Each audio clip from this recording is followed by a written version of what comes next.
You have to live your life. So don't be scared. Just jump on the first train you like and see where it goes. There are more towns to reach than a valley where the train will crash. So you are a good statistic probability that the thing will go good.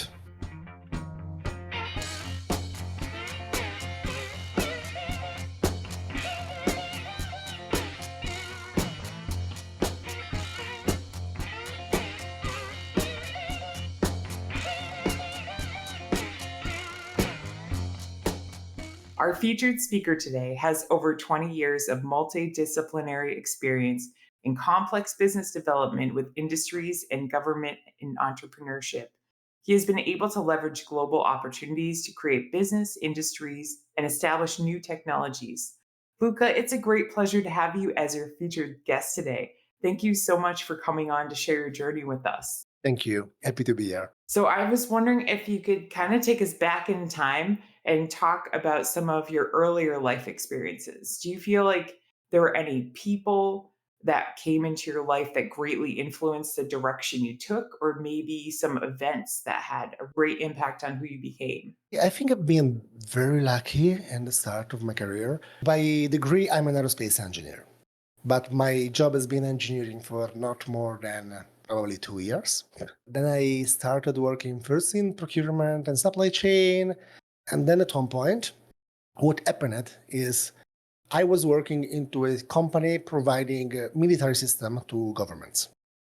And when you do these things, when there are these trades, often the government demand that you give something more. Like, I will buy your thing. You should develop my industry. You should teach my people. You should set up this. It really depends country by country. There's countries that are more developed, they just try to balance their cash outflow. More young countries, they try to acquire technology. So I've been told, oh, look, you can, I think we got this contract. It was Turkey. We got this contract and we believe we can really do something there and save money. So I was just thrown in the country basically by myself because the company was not set up to do it. Telling, okay, I give you this 50% our product, try some way to set it up there. The fact that I had to basically do everything by myself, picking up people case by case, brought me in a very large set of situations in which I had to do, or at least to be involved on almost everything. Sometimes, and some too, talking with people that had a lot of experience of other things. Normally they had experience that are more technical or quality or manufacturing and so on. People not used to develop business, but you see what is the real problem that all these kind of groups that are part of a company have. You talk with them and you understand, okay, so this is the real world. This is what really happened beside the nice flow chart and management discussion.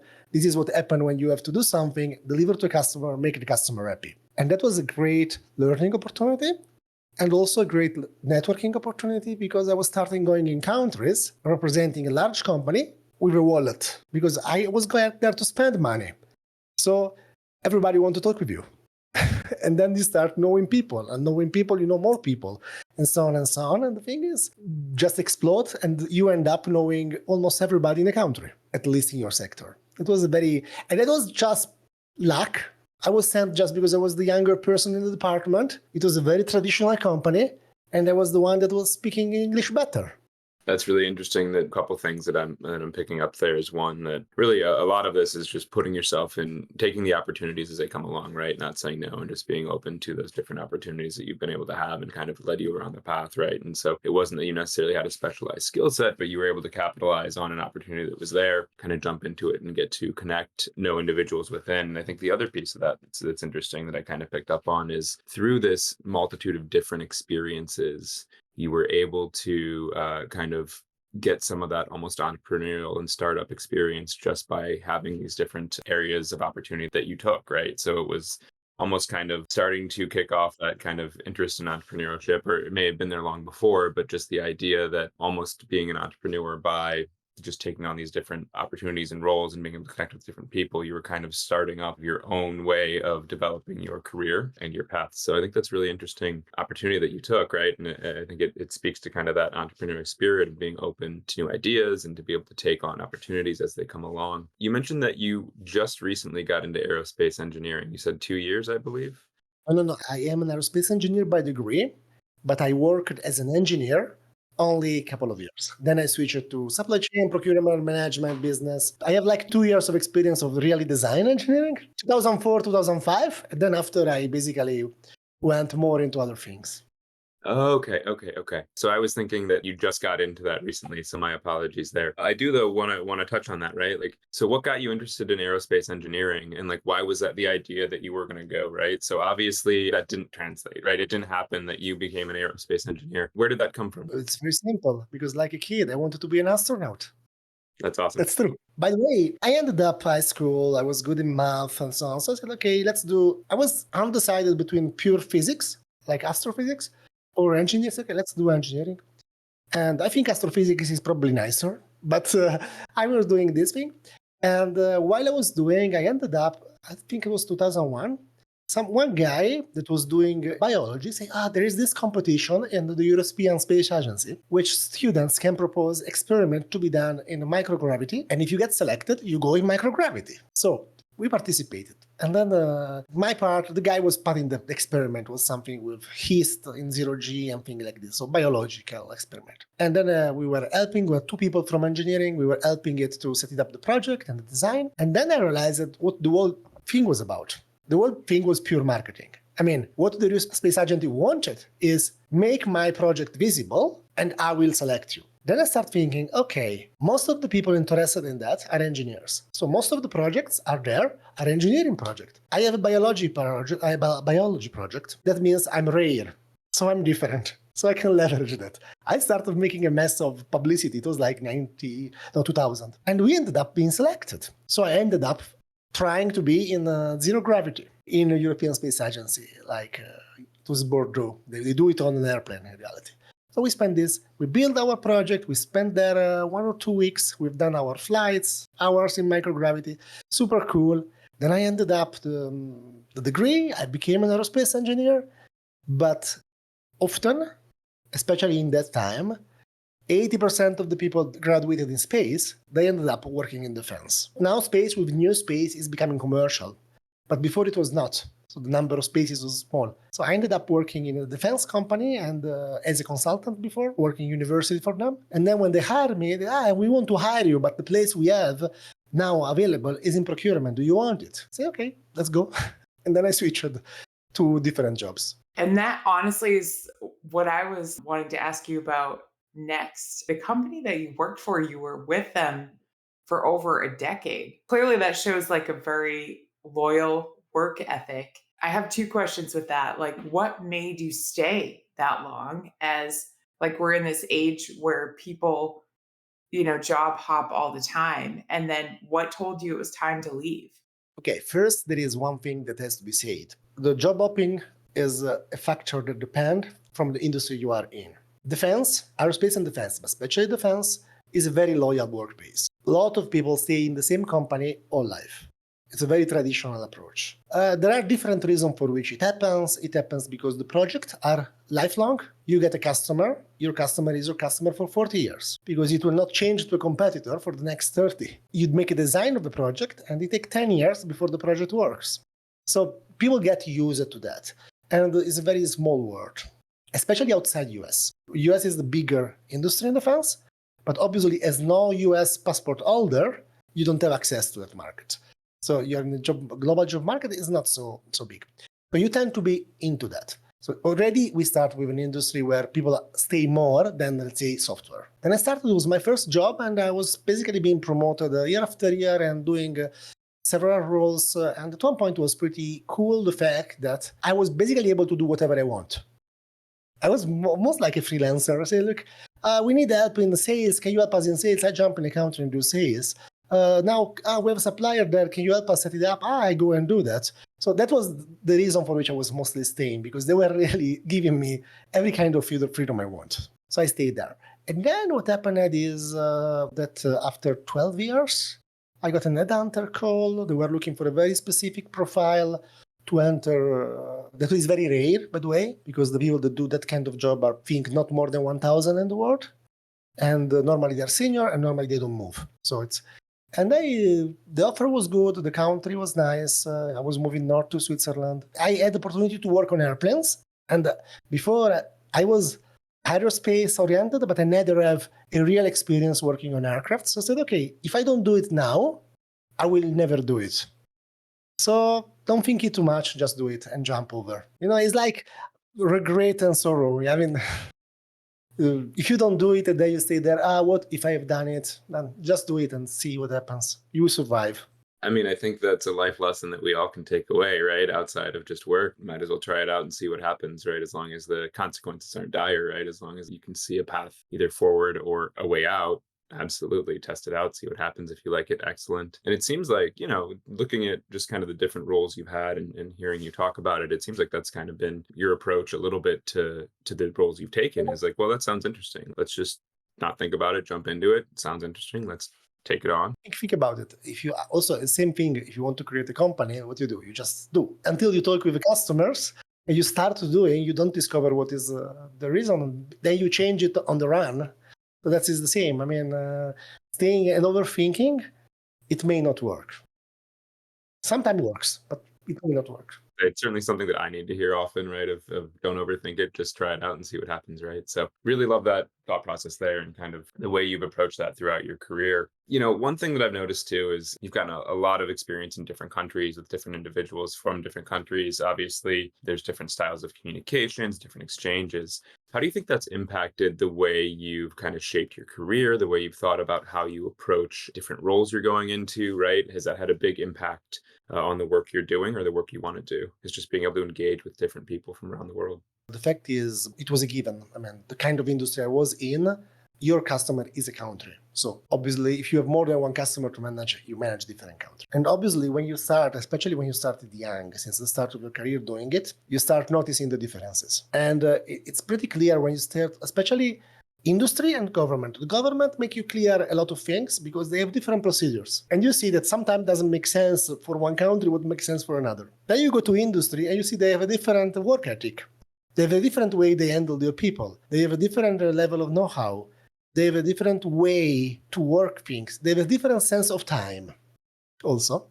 And they have a different way of communicating. And if you mix it up, you are going to crash. One day or the other, you will find somebody that says, yes, what you say is rational, but I don't care. Then you start learning to think before what the other party can think, in how the thing works in their countries, and try to find ways around that.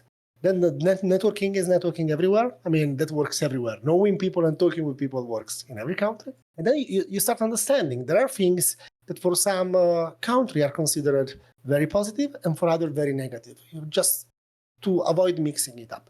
And I think it's forged you in a way that you become very understanding. When you have a negotiation or discussion, you tend to be extremely cooperative. So the downside is basically probably you lose a bit your, let's say, skills when you are into a very competitive negotiation, and like it's just a cake and that will be split.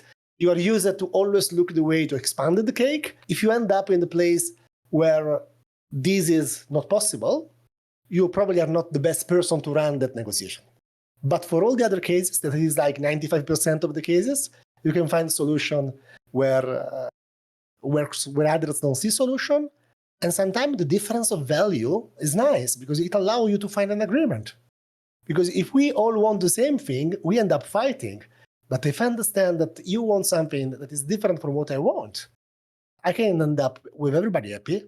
And because in the kind of industry in which I was, relationship counts a lot because the relationship lasts 10 years, 15 years, a life. You have to work together for at least 10 years. If you crash a relationship to get a short-term benefit, you will pay with interest later. But in other industries, it's not like that. I know successful people like senior management that have very hard and they get the results, but they are in a different industry where they can push the thing through.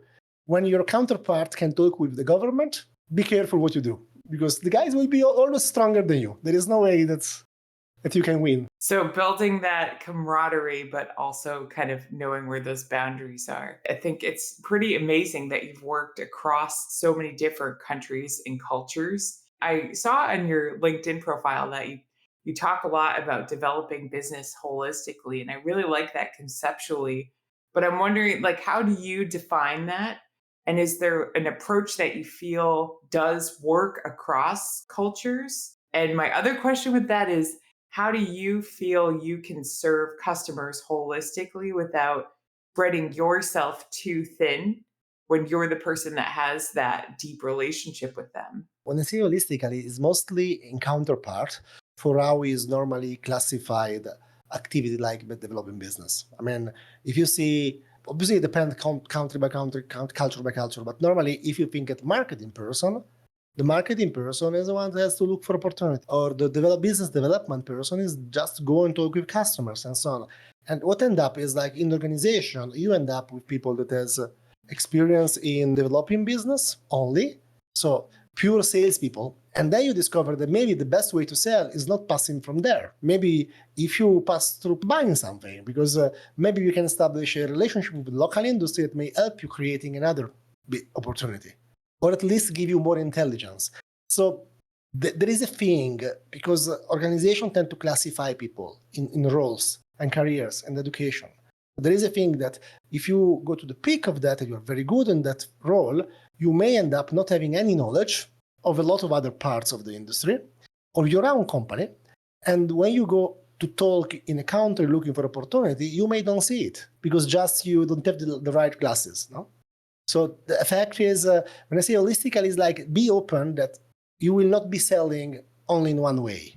And especially when you have to prepare a sale, prepare an opportunity, prepare to create something, it may start from the top or it can start from the bottom. I mean, don't be close-minded, because there could be a way to do it in many ways. And that's it. And for your second question, across different culture, normally this thing works. If you are open and you listen and you look how their industry works, you also can collect a lot of interesting information through that, also on your competitors. It's not a thing that is culturally, because it can work everywhere. The fact is you have just to be able to understand quickly, or at least in a decent time, where your path is, and then you put your time and your energy there and try to pull it over. Just don't be close-minded and try to look it, because opportunities are everywhere. You just have to find a way to catch it.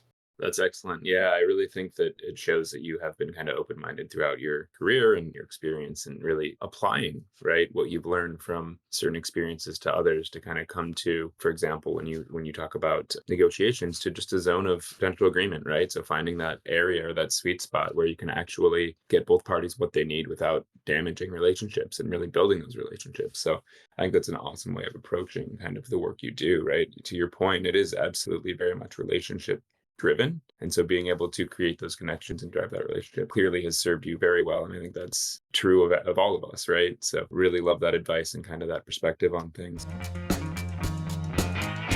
Hi there. If you're enjoying this podcast, would you mind leaving us a review, a like, and subscribe on your favorite podcast platform? Thanks so much. That really helps our reach. The Founders Voyage podcast is now proudly sponsored by VidOps. Kane at VidOps has been taking care of our editing since early 2024. He works efficiently, and I'm sure you'll agree that he does a great job. Thank you to VidOps for helping bring this podcast to life. If you want the same great support we're getting for your podcast, or you need help with video, photography, or animation, you can get 10% off at vidops.io using our referral code VOYAGE. That's vidops.io, referral code VOYAGE. Now back to the show. Looking into your experience and background, obviously starting in aerospace engineering, going into procurement, working with government. I see here that you did your MBA, right? So it looks like you worked in professional industry for maybe 13-ish years, somewhere in there, before going to do your MBA. So what was that? That was corporate funded, so it was part of the career path. Basically, the company had the path, and then we all start. 100 people get this kind of education, 50 days, 20 days, 10 that. So the more you were climbing the ladder, the more they were sending you. And it was interesting. I mean, I like to be able to see the whole business. And I like all the concept you can get out.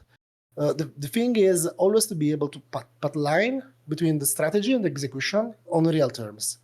Because I have friends that do management consulting, like Big Three or things like this, and they're smart people, super great, and so on, work wonderfully in some sectors, finance or things like that. When you talk industry, I found them very smart, very good in presenting themselves, very smart to talk with.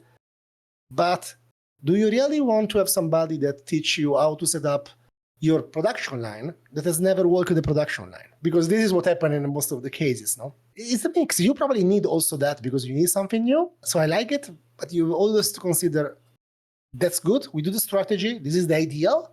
Then we consider the problem in the real world and we try to solve it or close it and to do a merge. Not just thinking that because on paper something is perfect, then it works. Because usually the real difficulty is not the strategy, it's the execution.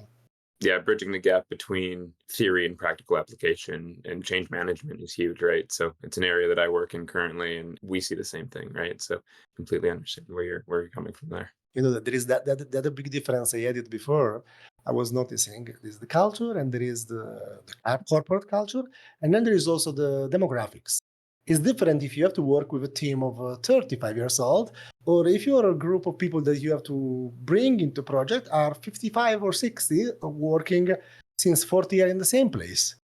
I mean, sometimes a person that has been in the place a lot of time, this person sometimes cannot see something outside what they're used, but you need to be able to communicate it correctly and to respect it because this person has 40 years of experience you don't have. One thing that especially the specialists, at least in my experience, that have a lot of experience, is like if you are not able at least to talk their language, I mean, they sit in the room with you, they do the thing with you, as soon as you're out, they don't respect you. At least you need to be able to show them that you have a basic understanding of what they're talking about. Because if they start thinking, the typical is like technical things. I mean, you go to technical guys, and you know nothing of technical and try to set up him for a technical project, the guy will think it, okay, it's the usual person sent from the management that doesn't know what he's thinking about and so on. But in reality, there is benefit in cooperation anyway. So it's, Yeah, certainly. I mean, being able to connect with the technical individuals to bring them along and help them co-design and co-develop whatever solution or problem you're looking to, right? Especially if you don't have that technical background, right? So thinking about bringing them in early and often, right? Getting buy-in from them is really impactful, right? And I think that goes back to kind of what you were saying about just building relationships with people throughout your career. The fact is, like, if you want to build a relationship with a person that only speak a language you don't know, you will start learning at least some basic. Here is the same. Are you going to talk with somebody that I don't have a degree on?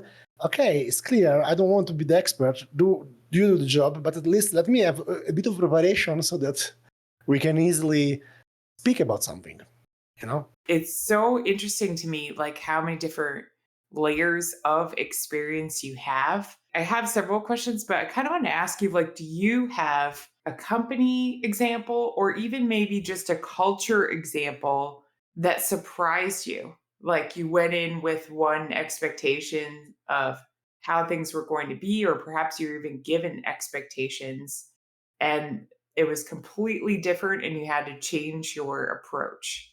I guess one of the things that normally surprise everybody, the first time you're going to do business with Indian government, that is such a big country, with so many people, the biggest democracy in the world, like 1.3 billion, I think now. And obviously is supported by a similar size of bureaucracy. And you go there, if you go there with the mindset of, a German, I go to close a deal, yes, it's all good, you will end up very, very disappointed. And also very, very scared. Because you think that because thing goes long, you are losing it. The reality is, it's not true. The people there, they're not worried. As long as the thing moves, it's moving to the end. The problem is, you work on different scale of time. And the perception of time is the thing that mostly could put at risk relationship internationally. Because if you are in a country or in a culture that is very direct, I need the results before everything, and I expect it tomorrow because I've done my things. And you go in a country where the people prefer to wait to be sure that everything is right, that the relationship are respected. And simply are not worried if to do this thing will take 6 months more, you will sound very rough, very soon. You will be harsh, and the business will not be closed, and you will get very, very stressful period. But the reality is, how is going there? Oh, it's going good. So when I was started doing my first tenders there in India, Asia is in general, but India specifically, with the government, I realized that the timing is very long for doing things. And you don't have to be scared. You have to respect the deadlines, but then don't expect that the day after something happens. But also don't be scared if something doesn't happen. That's like, and when you change country, it's very different. If you work in Germany, Netherlands, Europe, US, Canada, I worked, it's not the same. Also, if government are a bit slow everywhere, but this is normal. I was working in Brazil for a government where customer, at that point, everybody knows doesn't have a lot of budget. But if you don't support them when they don't have budget, they will not come to you when they have it.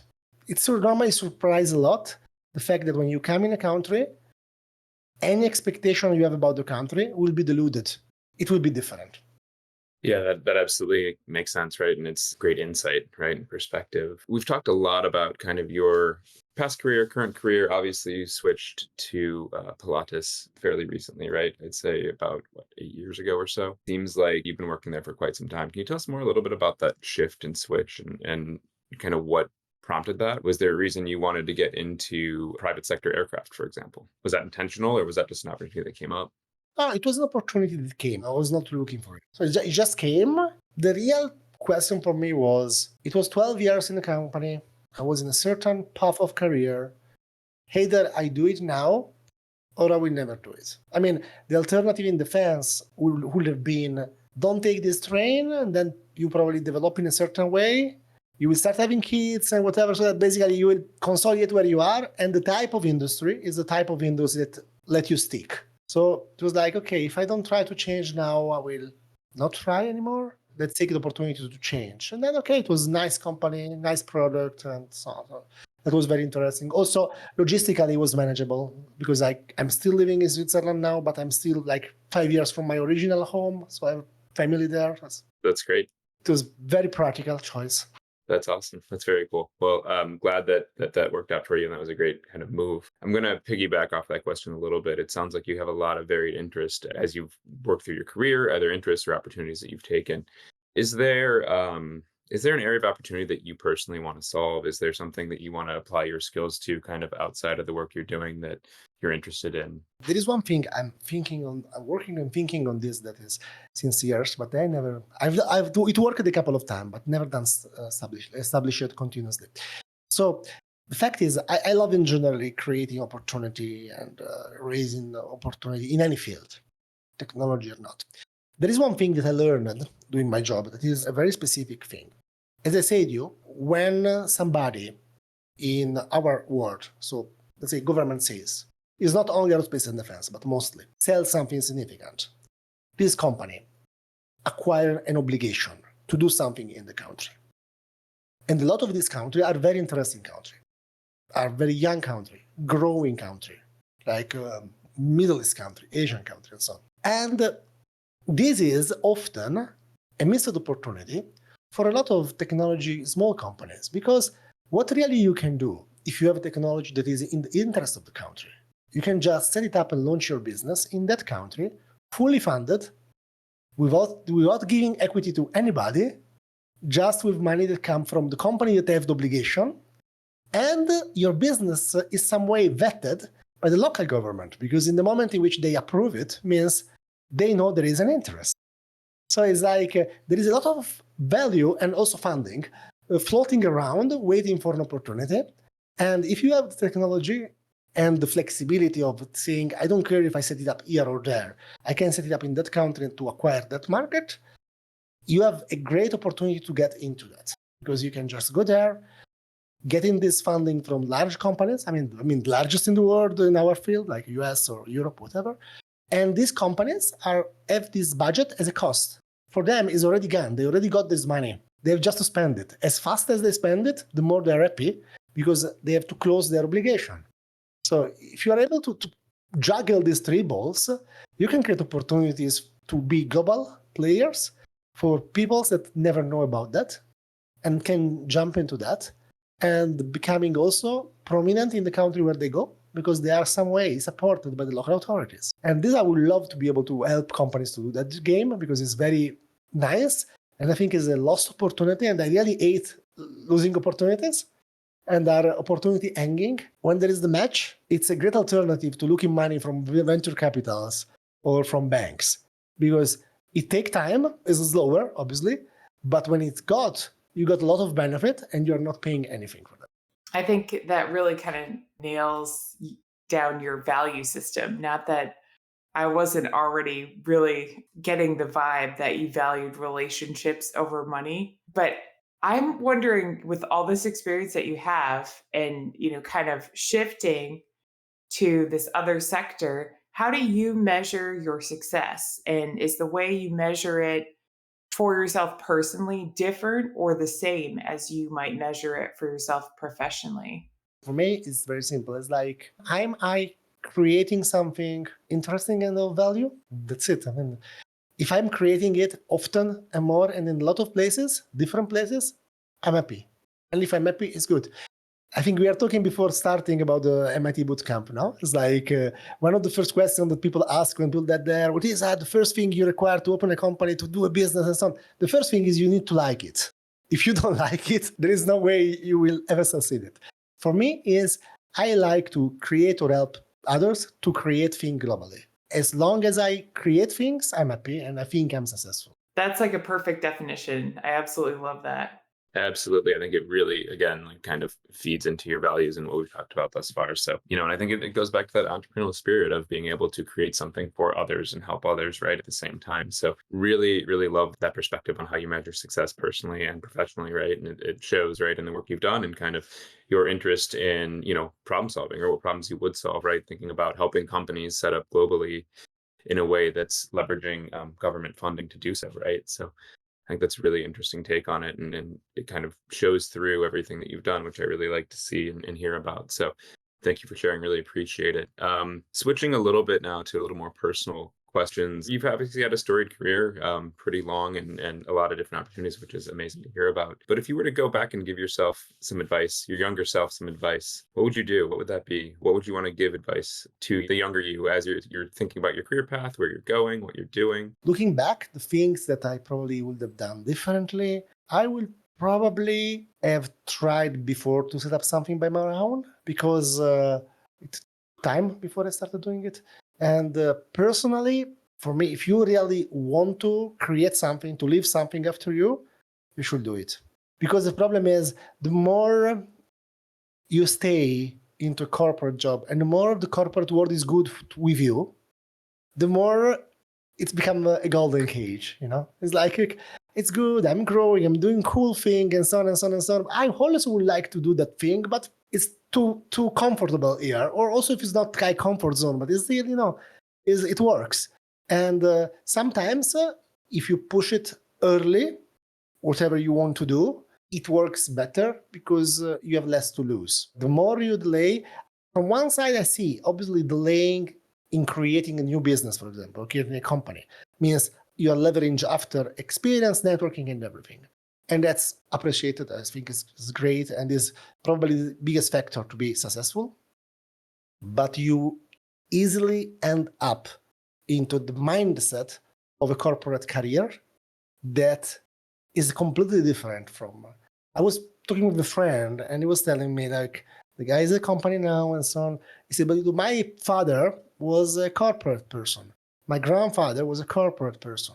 And I see that for me, jumping into entrepreneurship, like not professionally, but personally, I had much more fear that the person that was the son of an entrepreneur. What you do forge you. And then you sometimes have fears that are not real, are just given because you are used to that. So I probably would tried before to create something different, just simply to realize by yourself that nobody is really dependent on what you do. I mean, if you are good and you don't have a very critical situation, you can take your courage and do things and you probably will end up good anyway. Maybe not the best, but it will end up good. And if you end up good but happy, it's better than being in your best financial position but unhappy. I think that goes a little bit back to what we were talking about earlier, right? That cost benefit analysis. We were talking more about the boot camp, but that cost benefit analysis of staying with your corporate career where it's comfortable and safe and kind of trudging along that path, or starting something on your own and taking that risk, potentially fear of unknown, right? And so, to your point, as you're younger, you're a little bit less fearful. You have less to lose if you're jumping into an entrepreneurial endeavor. Whereas once you get into corporate, you kind of, to your point, start to build that acumen and that experience, and that's kind of what you know. So really love that perspective on it, and sure, certainly know that there's a lot of folks in the community that can relate to that in some ways. So thinking about that balance of starting an opportunity on your own, and when the right point is, right? So really love that perspective that you'd give yourself or your past self of just starting a little bit earlier and taking that risk. Kind of building off of what Matt said, I kind of want to transition and ask you about your boot camp experience. So, what led you to decide that it was a good time for you, or a time that you wanted to apply for the MIT boot camp? And then, are there tools or skills or things that you took away from that experience that you find are still useful to you now? Okay, for me in general, all this kind of experience is like because I feel I need it personally. I mean, for me, this kind of experience are refreshing. So in that moment, I felt I need to be refreshed, and then I've done it. One of my, let's say, life target is to meet the most interesting people I can. So every time I have possibility of jumping, I mean, but if I have to choose one thing at the end of my life that I want to have is like being surrounded all my life by interesting people, come probably before money, success, and everything else. I jumped in it because at that moment I felt I needed it, but on a personal level. It was not given any specific, let's say, professional needs. From the other side, what I took, I like the model. It's very, very, let's say, practical. I like the focus on say, look, get out and talk with people, because at the end, whatever you say, beside all the, if you already have all the finance knowledge and all this kind of thing, the company experience, it's all sum up in a very simple word: just get out of the door. This is the full message. The full message of any entrepreneurship course is like, you can have all the skills you want, but if you don't go out and you go to the customers, you don't do anything with that. And a lot of people have the skills. I mean, the skills are finance skills are common. Business modeling skills are common. The capability of reading through an organization, understanding who is the economic buyer, what is the process, is common. I mean, it's not something. It's not. We are not talking about rocket science. It's like, but the problem is just go out and do it. And this is the difficult part for most of the people. I will say you would know as the resident aerospace engineer if we are talking about rocket science or not. So let me just throw that out. Yes. That's awesome. And it's true, right? And what really resonated was that quote of like, at the end of my life, I want to be surrounded by interesting people. And I'm paraphrasing a bit. It kind of goes back to what you were saying about how you measure success, right? Is kind of valuing relationships, connecting with others, and helping others on their path and their journeys, which I really love to hear. One question I want to ask you is a little bit about just your future, right? How do you envision your future, both professionally, personally, and what your entrepreneurial aspirations are? And where you see yourself going from here. In general, let's see, I will take the future as it comes. I mean, if there are opportunity, I will take it. I know. My personal, professional aspiration is continue to expand some way what I'm already doing, especially on global terms, collect experience maybe in more countries or in more industry. I'm also really interested sometimes in getting contact with people from completely different industries, because this is a part that it's really lacking in my life. I don't have it, so it's something I like. So personally, this is the way I would like to live my life, and then this is the way everything has to follow. And professionally, this may come into either developing more what I'm doing, or simply growing personal business or entrepreneurial business beyond what is usually needed to be able not only to sustain yourself or to sustain the company, but to thrive under something you like. The experience I had obviously experience with certain kind of products that are very specific, are not product that everybody can buy and sell. and you cannot easily create a company in that field. But I will, and also I have experience parallel sometimes on services, providing services to B2B, B2G, like more like third-party support to larger product owners. I would love to find the right product to match product creation with global network. At that point, if I'm able to do it, I will be happy. It's also the reason for which normally whoever asks me help, I never say no. I mean, if a company that do something I don't know, ask me, but you know that country, maybe there is opportunity. Can you help me? Can you just read my business model, read my marketing strategy, or suggest me something? I normally do it. I mean, just for the interest of doing it and seeing if there is an opportunity behind the door, or the worst case, if you can help somebody to realize its opportunity. So, and this is a thing that I really would like to do it more often. Very wisely said. I really appreciate everything that you've kind of taken us through about how your value system has formed. And considering that, I was kind of wondering, how do you find balance for yourself? What does that look like between work, family, life, everything else you're passionate about? I know we haven't even gotten into hobbies. What does that balance look like for you? What does it mean to have a balanced life? I don't have enough free time. This is my problem. Like many people, my job has always been traveling also. It's a traveler job. It goes with spikes sometimes and so on. So sometimes it's hard for that to coordinate different things.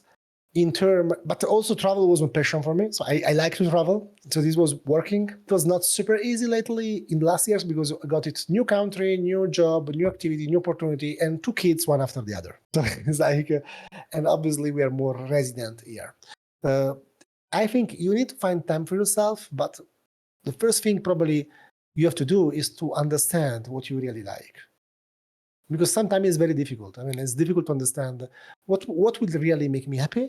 A lot of people just don't know what they want, and then it's very complicated to achieve what you want if you don't know what you want. And this impact on everything. I mean, it's not only professional now. I'm talking generally. Then you end up unhappy under many layers. So the first time you have to spend on yourself is to understand what you really want. And if tomorrow you want something different, it's okay, no problem. But first catch that one. And for me now, the fact is mostly I really don't have so much time lately because I'm trying to run too many things. I have to stabilize one of the two to generate more time to do things and to also come back to hobbies like traveling, not for work. Then I was a skydiver, so the kind of things I'm not doing lately. The skydiving thing is always fantastic, but then if you stop for a bit, then you always think about it as, will I do it again or not? That's amazing. I love one that your hobby skydiving. That's incredible, right? It's something that I've had some friends who have done and I've certainly thought of doing, but have never pulled the trigger right. And to your point, I think this goes back to kind of your values that we've talked through within this that we've seen. It's addictive. Yeah, is take that opportunity, see what happens. What got you interested in that in the first place? Like, what was the? First, okay, I always like things that fly. And I got it as a birthday gift at one point. I was 20 something. I got a birthday gift to try tandem. And then you end up super spiked, full of adrenaline, and say, I want to do it again. And then at that time, it was not possible. I mean, I didn't have either. It's an expensive hobby, by the way. It's not cheap. After a few years, things changed in life, and I found myself with time and possibility. Okay, let's start again. And then I started. One after the other, I jumped for some years. Then I stopped because I had some issues that were not related, but it had to stop for a bit. I did restart it a bit, but then one day I was working in Middle East. I was in Dubai, going to Abu Dhabi, and I see one vertical tunnel to do indoor skydiving. And I said, okay, let's do that one. And I started going back, and it's fantastic. And it's simple, fantastic. And if you do indoor, it's not dangerous, by the way. I appreciate you giving that disclaimer. If I were to try it, would probably be indoors at this point. It's not so adrenaline. You don't have all the adrenaline you take when you jump from a plane, but you really feel flying because you're suspended and you see people around you. So you really feel flying. You have references. When you jump from a plane, it's like going on the motorbike very fast. Until you're very down, you don't see anything. You're just falling.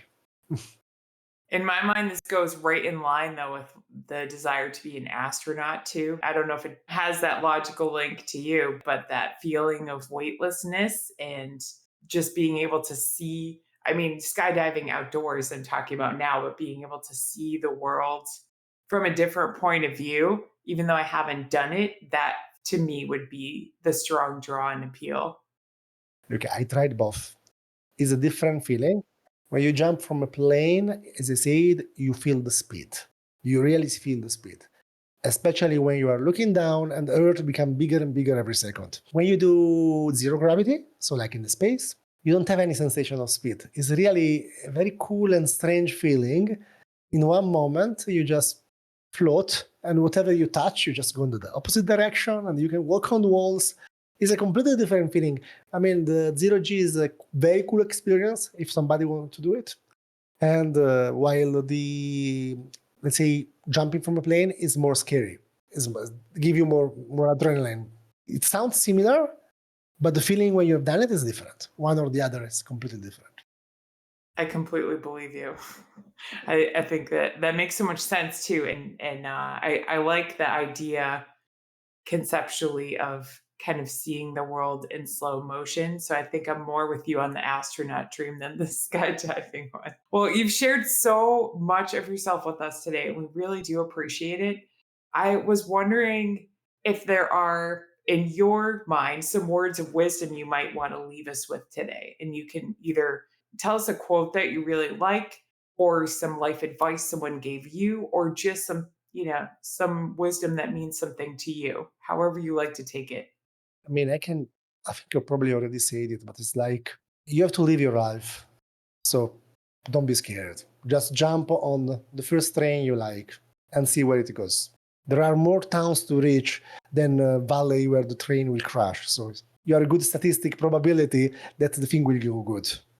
That's amazing. I think that perfectly sums up kind of the discussion we've talked about today. So, Luca, we really appreciate you coming on and talking through not only your personal life, but your professional life as well. I mean, your professional life and personal life as well. It's been an absolute joy for us to get to know you a little bit more and your experience and you sharing it with the community today. So, thank you very much. Myself and Nancy and the rest of the Founders Voyage team, thank you wholeheartedly for joining us today and are extremely fortunate that we could have you join this community in this discussion. If you'd like to support Founders Voyage podcast, we've been working to edit.